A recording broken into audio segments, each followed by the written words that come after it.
So like I mentioned earlier, Anambra State Governor Chukwuma Solu practices and SAY within the state. The decision is part of the Anambra State's Homeland Security Law 2025, specifically under Clause 18, which addresses offenses related to the use of supernatural means for criminal activities. Apparently, these are several ways you could see that people mention Webe, Odeshi, some native doctors have been seen to administer some of these charms so that people can go and do bad things in the society, and that's been rampant within the Anambra metropolis. So, in response, though, to the ban, some native doctors have expressed their opposition, with at least one openly challenging Governor Soludo's directive. Joining us to talk about this development is a human rights champion, Larry. We're good to have you. Good morning. Yeah, my pleasure and privilege, Charles. This is a very controversial and interesting subject matter. And I think it's important that people get to really dissect this kind of conversation without unnecessary emotional baggages. And it's right about time because there are human rights issues involved. We seem to have serious bias against the traditional religious worshippers because most people are Christians, and because of that we forget that we live in a secular state. And our constitution made it clear that there is no state religion, both at the national level and at the subnational level. You may recall that when some states in northern Nigeria adopted Sharia law, southern states especially went up in arms. People were screaming that this is inappropriate because we don't have state religion in Nigeria. But incidentally, we have forgotten so soon that in as much as it's not about the Muslim-Christian challenge now, we have a peculiar challenge in Anambra State, where the governor incidentally also declared openly that Anambra is a Christian state. Anambra cannot be a Christian state if you're looking at their constitution. He could have said that Anambra is a predominantly Christian state. Being a professor, I would have expected him to be more discerning about the use of language. Or Anambra has a high population of Christians.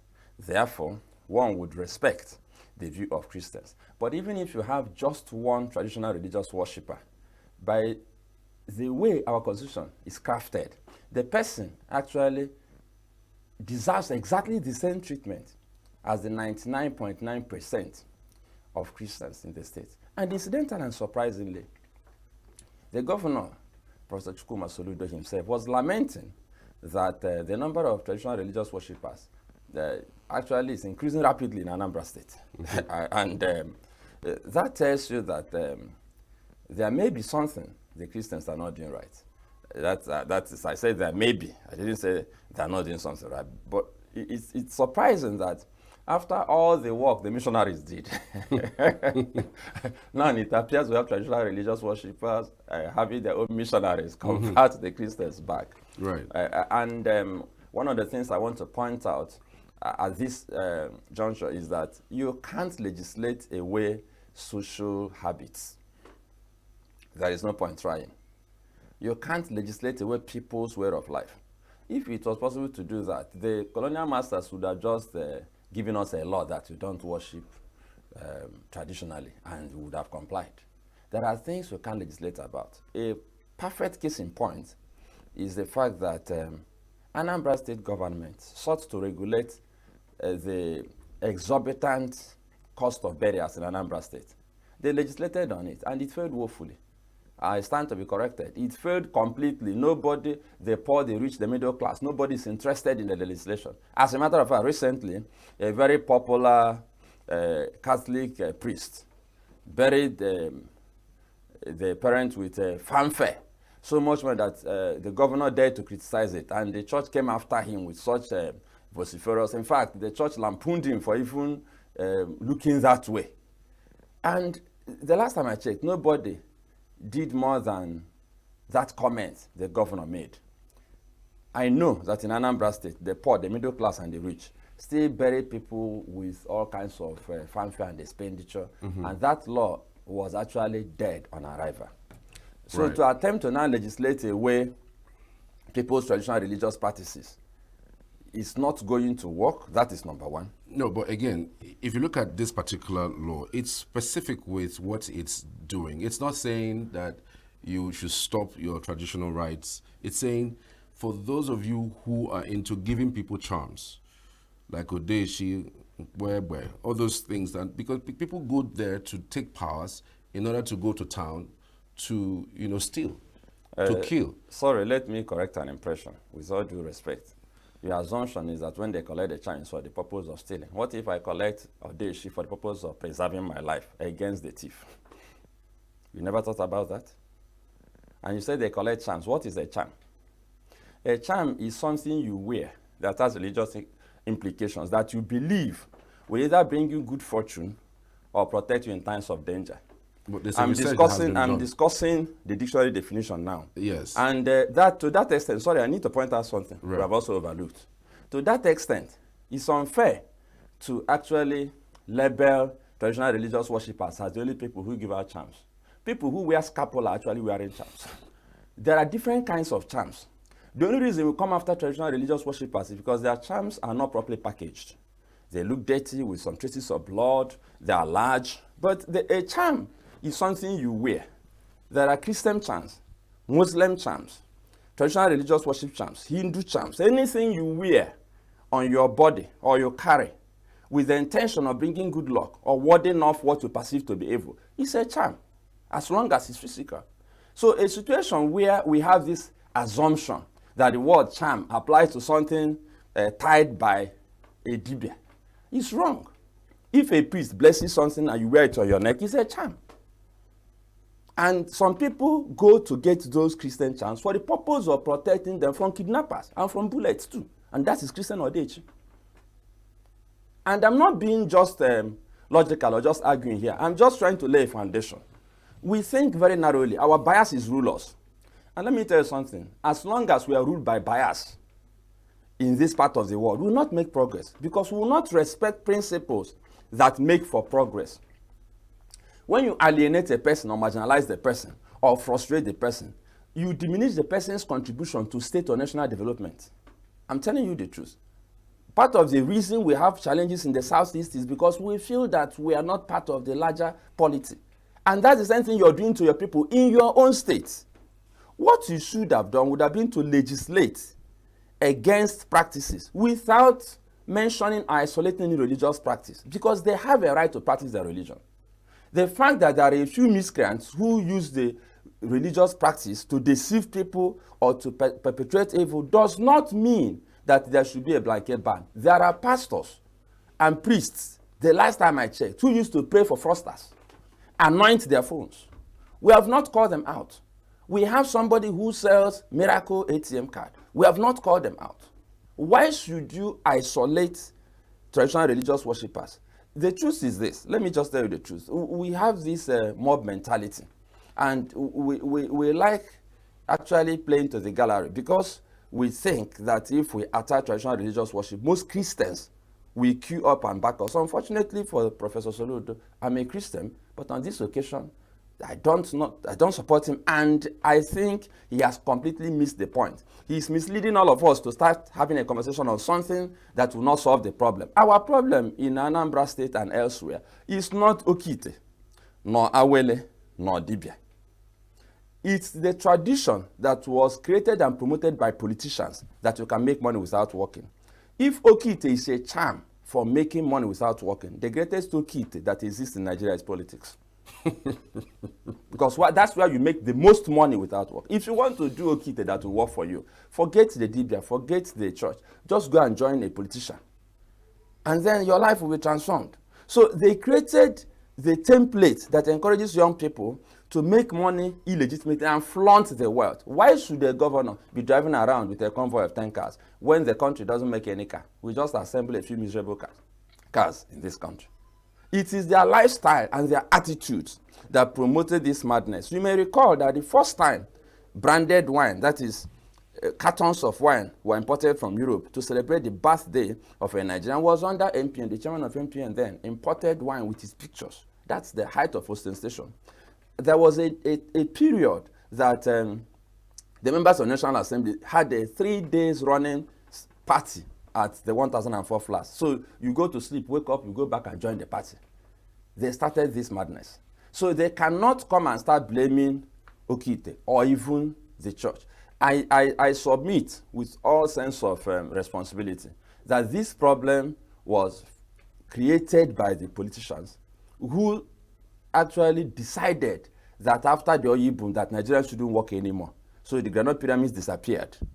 Palm processing industries disappeared. Everybody wanted to become a politician and an oil magnate. So if you put a drum in front of your house and you're selling kerosene, you say you're doing oil and gas. That's how they destroyed Nigeria. Then after that, the Christians started promoting get-rich-quick syndromes. So people started preaching about miracle money. People go to church basically to sow seed to make money without working. And they forget conveniently that God said, I will bless the work of your hands. We didn't call out the priests and pastors who do that. They encourage that tradition. In fact, why Christians are not as wealthy as they should be in Nigeria today is because we have perverted their minds to forget that the simplest way to get money is to follow biblical principles, not to sow mysterious seeds and make mysterious money. That concept of making money without working was now promoted and catalyzed by the church. Then somewhere along the line, the DBS, the traditional religious worshippers, realized that there was a racket that was going on that they were missing out on. And they keyed into the racket. And then because they became successful overnight, and they also had their fleet of cars, and they exhibited the fleet of cars, because we have, listen to this, because we have an opinion that DBS should be impoverished and stay in the village. We couldn't imagine a DBS driving Lamborghini or driving Lexus or G-Wagon. So when the DBS started flaunting their own vehicles, which the priests and the pastors flaunted before, people started shouting that they are deceiving people. But deception was there before the DBS became popular. Truth of the matter, deception was there. So if Professor Soludo wants to address this matter, it's a social malay. It's not a matter of Okite. He cannot legislate it away.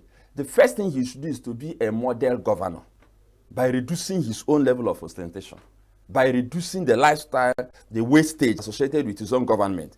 By the time he's doing that, he'll get the commissioners to fall in line, begin to encourage all the people under his influence, and of course politicians under his influence, to fall in line. By the time he's able to do that successfully, it will begin to filter down. Then he has access to everybody. He is actually the father of everybody in the state, politically speaking. So he can also influence the bishops, both Catholic bishops, Anglican bishops, Pentecostal bishops, the preachers, to do the same. It needs a social revolution. It doesn't need legislation. Legislation will not work. The same way he legislated against extravagant burial and it failed woefully. This one too will fail. I'm not saying this because I want it to fail. I just know that it will fail. I mean, he's a professor. He should go and conduct research and see how social problems are solved. They are solved through social re-engineering, not through legislation. You cannot legislate away smoking. We have banned people smoking Indian hemp. Have they stopped? We have. See, these are things you have to, if you want to reduce these things, you have to call experts, create a think tank, look for solutions. Go and ask those boys that did Okite before, who may have been arrested. Why did you do Okite? You're a trader. What made you leave your successful trading to go and do Okite? You were a civil servant. What motivated you? Conduct extensive research. Then begin to know exactly what motivated them and begin to nip these things in the bud. And sorry, we need to also talk about the human rights angle. You mentioned that. I think it's important that people understand where I'm coming from so that they won't be confused. Our constitution, actually section 38 of chapter 4 of the Nigerian constitution said, and I read verbatim, every person is entitled to freedom of thought, conscience, and religion, including freedom to change his or her religion or belief, and freedom to manifest and propagate his religion or belief in worship, teaching, practice, and observance. Underline propagate, manifest and propagate. So if you are wearing a charm, it's manifestation of your religious belief. You can propagate it on social media, for instance. That's what the DBS are doing. And then in belief, you can propagate religious belief in worship, teaching, practice, and observance. The law guarantees that you can do Okite, as long as you don't breach the laws of the land in the process of doing Okite. So if you go and kill a human being to do Okite, you committed murder. The issue here is not Okite. The issue is that you killed a human being. But if you can do your Okite without killing anybody, that's your business. And you can carry your Okite and keep it on top of your house. It's a manifestation of who you are. Some people tie charms to their gate, just like other people put cross on their gate. You don't know that when they put a cross on their gate, it's a charm. that protects the house. I don't think it's fair that even professors in Nigeria do not respect the rule of law. And when people begin to do things outside the constitution, they call them non-state actors. The problem with Nigeria is that we don't have respect for laws in this country. So we expect a section of the population, we expect poor people to respect the law. We expect politicians and rich men not to respect the law. It doesn't work anywhere. And that's why I insist, whoever is involved, I will educate the person, even if you're a professor, if you're a governor, if you're a president. If you make that mistake, I will remind you that we're a secular state. You do not isolate a particular religious practice and mention their practice by name in a law. That is sacrilege.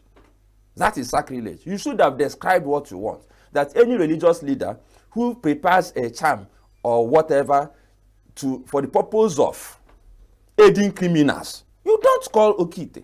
You don't make it look as if you are demonizing traditional religious worshippers. His own grandfather or great-grandfather, I'm sure, worshipped those gods. So it means they were evil. My grandfather was a traditional religious worshipper. He was a brilliant man, a philosopher, a great man. And I respect him for everything that he was. I can't throw him away because I didn't join. In fact, I didn't join him because of accident of birth. If I was born when he was born, I would have been worshiping the same gods. Yes, if Soludo was born 100 years ago, he would have been a traditional religious worshipper. That is the truth. So I don't understand where we got this from. I don't. But again, this was specific. It says that the law is trying to target individuals who create some of these charms and give to people to go and cause chaos in the society. It wasn't like, okay, if you do charms in order for you to be protected or not for you to do something bad. And it didn't state that. It says there's a research that the government has done, and they have stated that some of the things that they have seen in the state as a problem is people go around taking charms in order to cause chaos and hope that they don't get caught. I like the expression you used. You said hope. Sometimes it gets caught. I mean, if a DBA swindles the person, that's the person's business. The point I'm making is we are throwing away the baby with the bathwater. We are breaching Nigerian constitution because we are trying to solve a problem, and we still won't be able to solve it. He did this because he felt that in most places where they saw kidnappers dance and bandits dance, they saw a shrine. But let me tell you the truth. The last time I checked, if you catch 100 robbers or kidnappers who were not involved in traditional religious practice, if you search them thoroughly, you will see an element of Christianity. Either a small cross, which he may not believe in, or a piece of Bible in his car. That doesn't mean that somebody necessarily gave it to him to go and rob someone. What I'm saying is that as an educated person who should be able to think dispassionately, he is actually firing at the wrong enemy. The focus should be on isolating people who commit crimes and people who aid crime. Now, who are those who aid crime? Anybody who makes any type of charm, whether he's Christian or not. You have forgotten that part. I'm not against the fact that he's trying to stop enablers of crime. But why isolate one enabler? A priest that preaches that you can make miracle money and sells miracle ATM is doing the same thing the DBA is doing by encouraging people to think that they can make money without working. The sin here is that he isolated a particular religion. Let us assume, without conceding, that a lot of people have been enabled to do crime because of Odeshi and all of that. Have you ever thought about the fact that there are benevolent DBAs? Even as we speak in this studio, a lot of Christians go to DBAs. And you know. I don't know if some of these people who passed this bill into law, many of them may be going to DBAs in the night. There are benevolent DBAs. There are DBAs who do fantastic work, good work. You can quote me. Some pastors may not like me after this. Some priests may not like me, but that is the truth. Because some of their church members go to those people. So why should you now demonize all of them? Because there are a few DBAs that are not doing the right thing. That is, assuming there are DBAs that do Okite and do Odeshi. One of the things you should do as a governor is to set up a machinery to educate young people that Odeshi doesn't work. That if you go and do it, you may be shot and you'll die. And that even if it works, Somebody can also do it for personal protection, but you have a job to do to enlighten them that the Okite is not a solution, that if you want to make money, look at the people who have made money in Anambra State and elsewhere. They didn't do Okite. Ekele was a driver for Saudume Ojukwu, and he became the biggest transporter in Africa. It wasn't Okite, it was hard work. If you list other successful Anambra businessmen and Igbo businessmen, they didn't do any Okite. So you need to educate them and change the way they think. You can't legislate away mindset. I'll say that again. You can't legislate away someone's mindset. You have a duty as a governor and as a leader to find solutions, and that's the advantage of education. But I noticed the pattern. When our politicians get into office, they're either confounded or confused. I don't know what happens to them. Because you cannot legislate away a lifestyle. You have to change the lifestyle. I will just use one anecdote, one story to illustrate this. When Donald Duke was governor, we were told that one day he was inspecting street lights in Calabar, and one of the lights was not working, one of the street lights. They called the commissioner in charge, and the commissioner drove there in a massive SUV. Meanwhile, the governor was on a bicycle. And the commissioner was so embarrassed because most people who were inspecting the governor were on bicycles because the governor liked riding bicycles. Everybody went and bought a bicycle, so our guy will be happy with it. That was the last day that commissioner came out with an SUV. He also bought a bicycle. So you don't just follow your leader, you mind the body language of your leader. So if Soludo wants to clean up ostentatious lifestyle in Anambra, he has capacity to influence the state. He's the governor. If he influences the state properly, these things will begin to diminish very fast. I said very fast. But if you legislate, look at the backlash he is enjoying.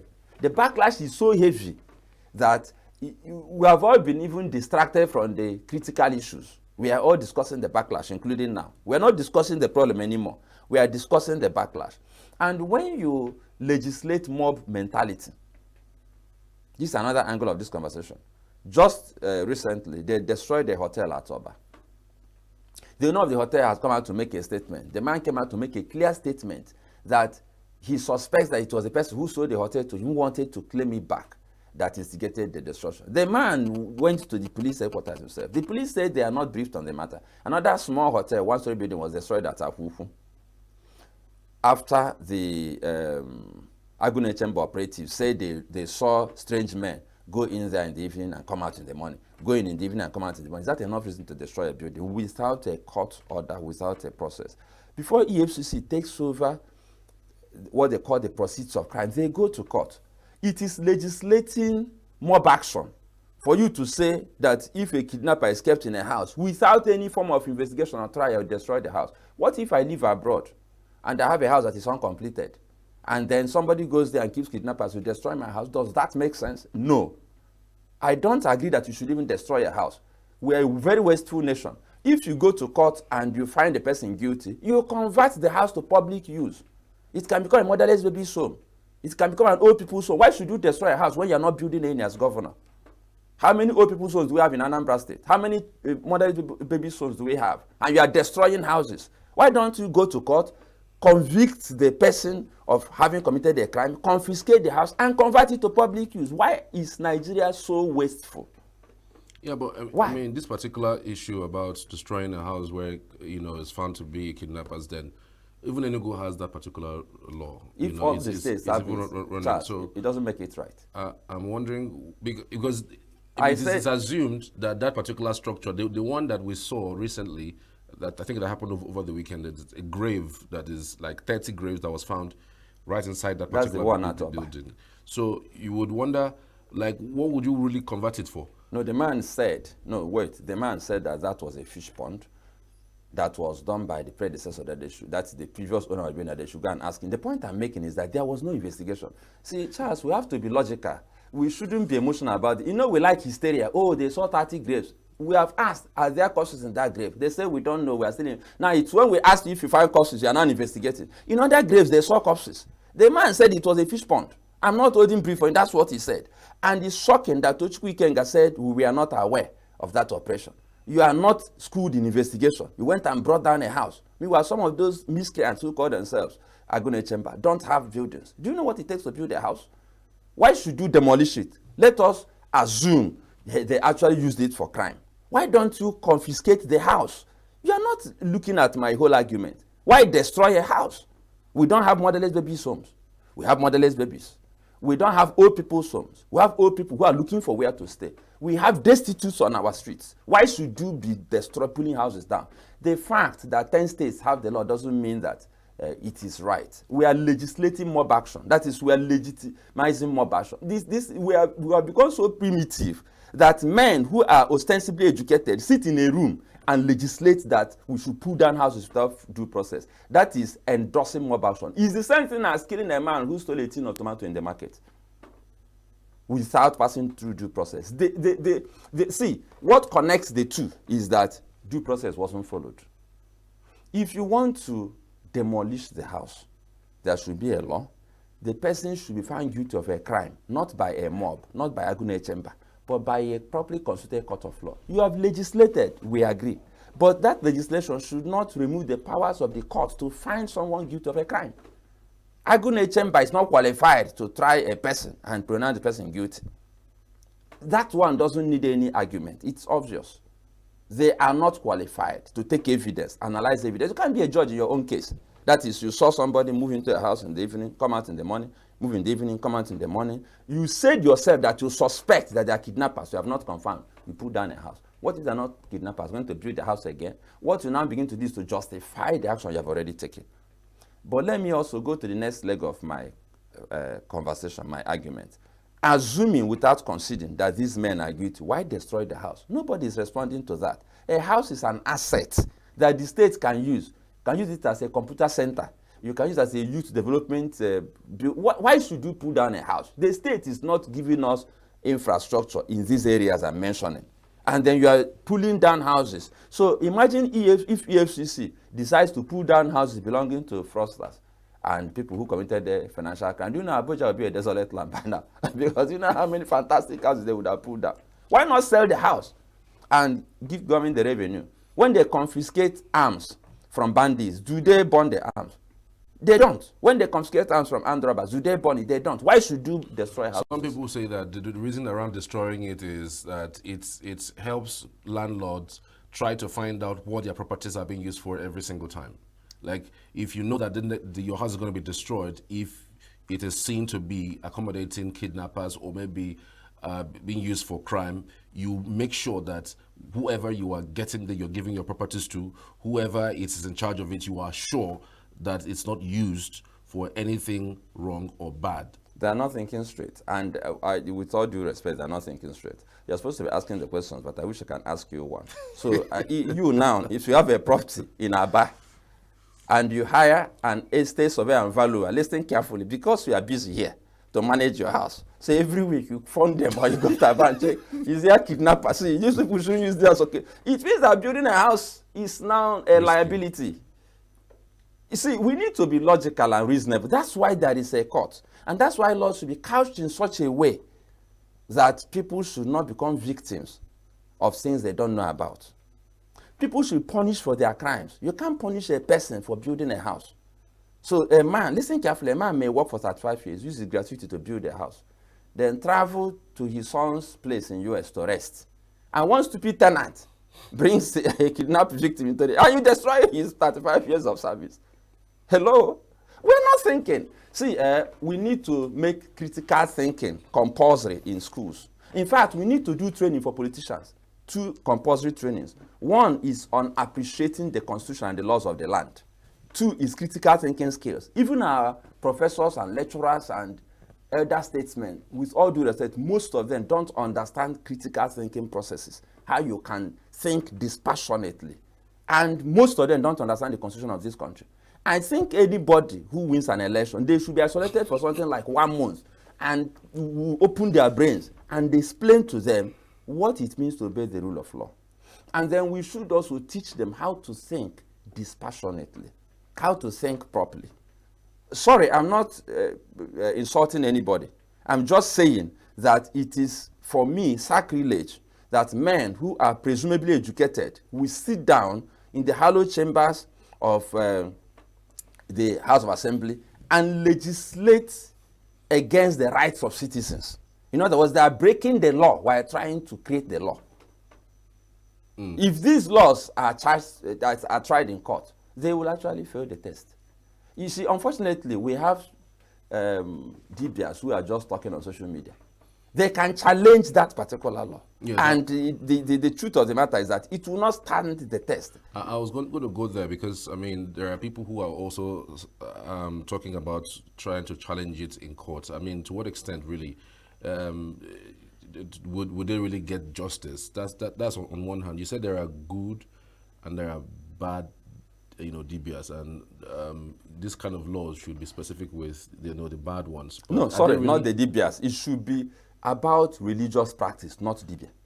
Okay. It should the couching of the language should not mention Okite or any religion. Okay. It should be about people who make others believe that if they give them charms, they can use the charms for the purpose of robbery. And one of the laws, if you look at it, the third one speaks about saying that we have supernatural powers.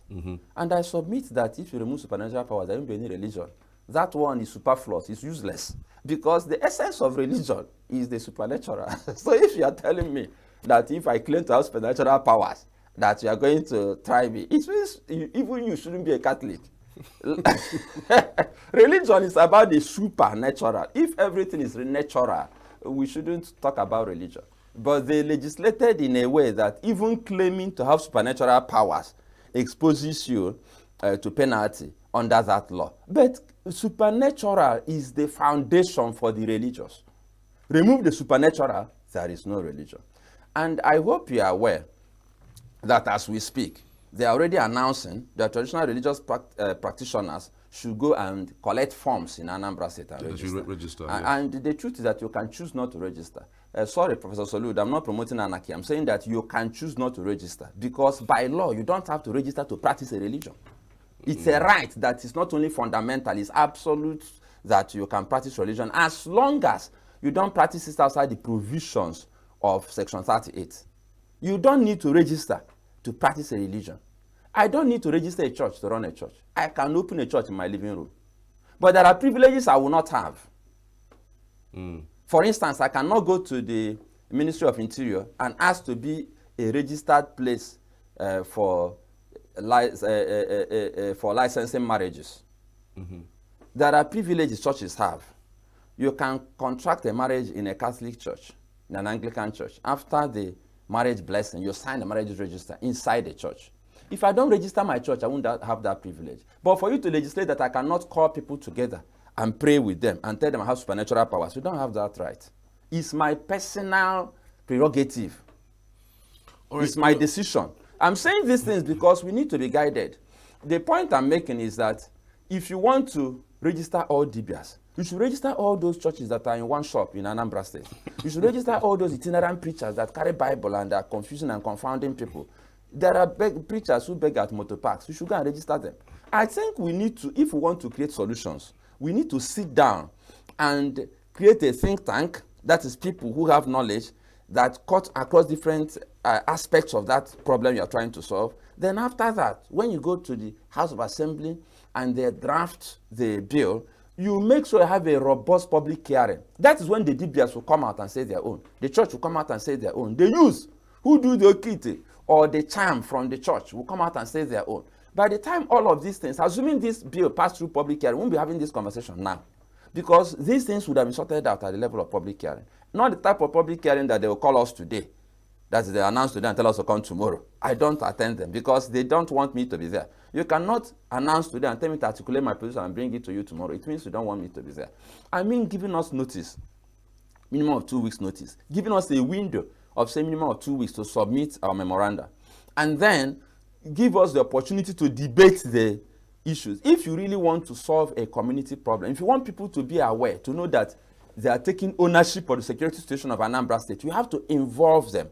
It's because he didn't involve the people that a section of the population, including those who are not traditional religious worshippers, are saying, you can't do this. It's an insult to the Constitution, not to even the religious worshippers. I'm not looking at that. I'm looking at the fact that we cannot be promoting anarchy in this country. We cannot be promoting disrespect of our Constitution. We cannot be promoting mob action. This is state mob action. where I build a house with my funds, a miscreant puts or a kidnapper puts somebody in the house without my knowledge, and you say I should have known how. So I will install CCTV camera in every room, and then every time I was staring at my phone to know if you brought a kidnapper or a victim of kidnap. These things are not, see, laws are supposed to be provide for reasonable things. Reasonable. You cannot hold me accountable for what happens in my house that another person has rented. So if I build a duplex with a compound with 2 exits, the one in front, one behind, I will now want security men to be putting surveillance on the house. Meanwhile, I live in another country. We're not thinking about this. That's not fair. We're even discouraging people from investing in real estate.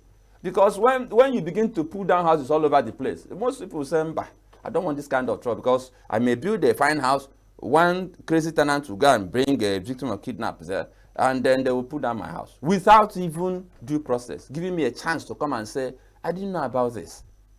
But if the landlord uses his house for the purpose of kidnapping, you can pull it down. But I still disagree with pull it down. I've said it 1,000,000 times. You don't destroy assets. In this same Nigeria, we confiscate houses when they are proceeds of crime. We confiscate weapons and hand them over to security agents. Why should we destroy houses used for kidnapping?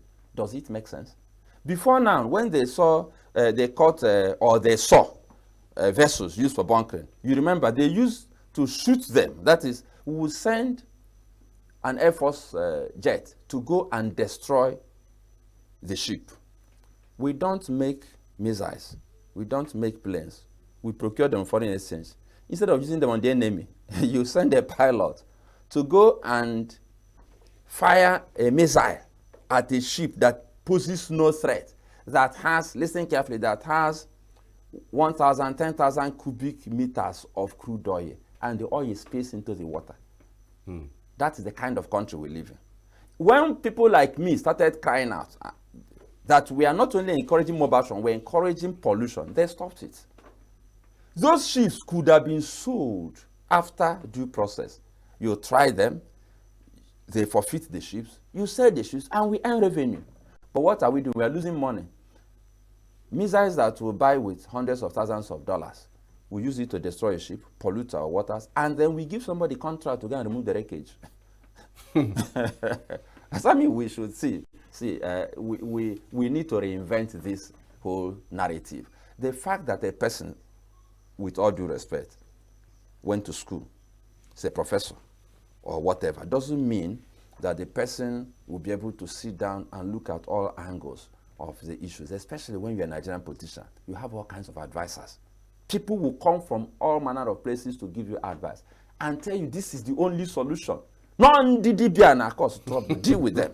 And then sometimes, to just satisfy or impress powerful political interests, you go and do the wrong thing. But when you make it open, broad-based, you get experts. If the person canvasses that opinion, tell the person, bring it to the table. We'll look at it. That's what I expected a professor to do. So, there's a broader issue that gave rise to this. Anambra has been facing debilitating security issues lately, and it's unprecedented. There's virtually no week, sometimes even no day, you won't hear one kidnapping, one shooting, one killing, or another. And so, Anambra State Governor is going ahead to, create this security outfit that he knows that he could control. Agune Chamber, like you mentioned. So, don't you think that he is within the laws, doing that to make sure that Anambra people, live peacefully? There is nothing wrong with creating Agune Chamber. The question is whether the Ago will protect the Mba or become part of the challenge the Mba has. A lion can protect you, but a lion can also consume you. So this Agune Chamber, from the reports I'm getting, as the coordinator of Human Rights Volunteer, is already consuming some people. They may have also protected some. See, Agune Chamber in itself is not a bad idea, but we need more fundamental solutions. Soludo started well. When he became governor, they raided the bushes. That's when they saw those shrines and dislodged a lot of the people living in those shrines. I saw a video made by a young man from Lilu who said that they don't live in their town anymore, that it's a ghost town. We know the forest where these people live. There are some towns that the residents of those towns will tell you that that is the bush where they are. So I think something is missing.